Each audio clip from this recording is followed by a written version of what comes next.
Well, I'm a mess. I just got through cleaning the pellet stove, but I thought I'd tape a few things and show you. This is the outfeed table that I made. I've been working with it. I made a Murphy bed and a few other pieces of household furniture since I made this outfeed table. And I gotta say, I like it. I had a newfangled bench that was good, but it took up room in the wrong places in the shop.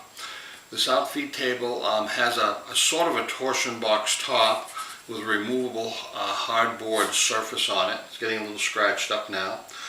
It's just slightly lower than the table saw, but when things come across the table saw, it does a good job. Some features of this.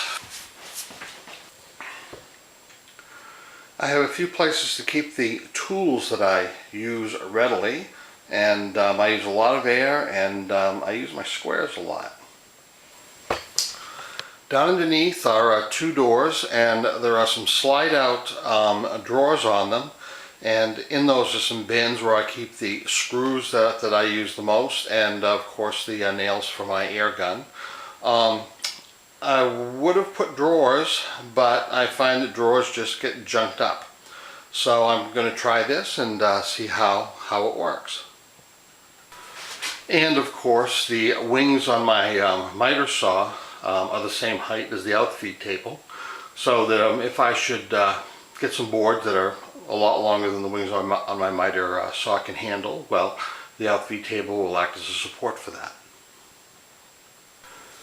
This side of the table, like the other side, has electrical plug and a couple of places for my nail guns to hang that I use a lot.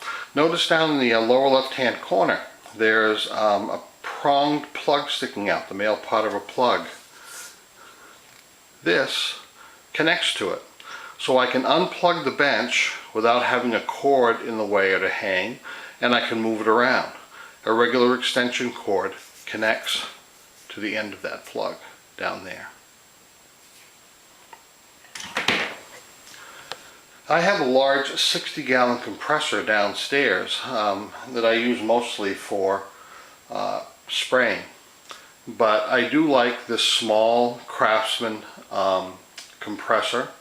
It provides enough air to run my nail guns and a couple of other things that I might need to use.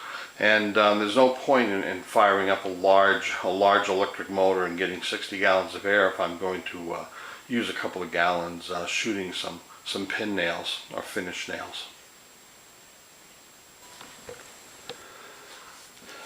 There are some small plugs right here on one corner of the bench with a tie to them. If I give them a yank, they pull out and they hook on a hook down here. I also have some taller ones. These, when inserted into these holes, and the plugs themselves are tapered, act as a stop.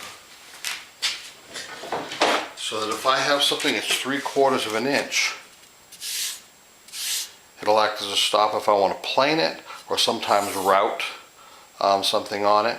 And when not in use, the plugs can be removed and hung on a hook down here under the bench. I found that a vise can be handy and dogs can be handy, but most of the time they just get in the way and are really unnecessary for a lot of the stuff that I do.